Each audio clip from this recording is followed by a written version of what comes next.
You mentioned, maritime cases is one of your specialties, and you've been involved in a couple of really high-profile cases.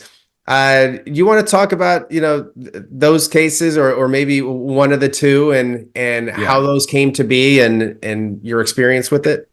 Many, many years ago, I was driving home, and this is back when we were working in person downtown. So that tells you how long ago this was. And I get a phone call from who it was. It was Nightline. No, it was Good Morning America. It was Good Morning America. I was driving home. Hey, we saw you just filed this case against Maersk for the piracy kidnapping. And what had happened was the cook of the Maersk, Alabama, that was the name of a ship that got hijacked by Somali pirates. The cook called me, called it galley hand sometime, and said, I want you to represent me. And I was like, okay, I had no idea that there was going to be a movie, nothing like that. But anyway, I filed this case. I get this phone call driving home from Good Morning America. Hey, we want to interview about this case. And I was like, okay, when? And they go, 10 minutes. I said, do you know where I live? And they go, yep, 12439 Mossy Cup, Houston, Texas. Wow, good research.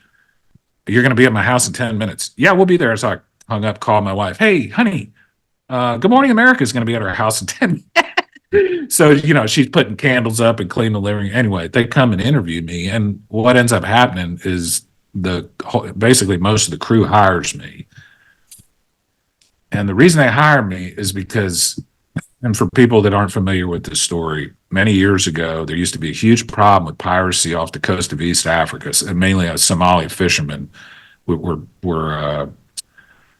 going after all these ships. And the Maersk, Alabama was attacked and boarded by four Somali pirates.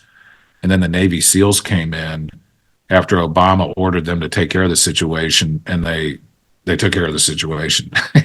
One of the pirates is still alive. He's in federal prison in Fort Wayne, Indiana. The other three are dead. But it was this massive news story. It was everywhere. And then they end up making a movie. And the Captain Phillips was going to be played by Tom Hanks. And I'm like, oh, this is so bad because he's the villain in my case. He's the guy that screwed up. He was the guy that was told not to go so close to the Somali coast and did it anyway. So I went and told the judge, I go, Judge, man, we got to get this case set for trial before the movie comes out because Tom Hanks is starring. It's going to completely prejudice my case. And the defense lawyers said, no. We could just voir dire, blah, blah, blah. The judge is like, no, we're not going to speed up the trial. Well, that was the best thing that could have possibly happened to me from a marketing standpoint, because as soon as the movie comes out, I'm on New York Times, London Daily Telegraph, 60 Minutes.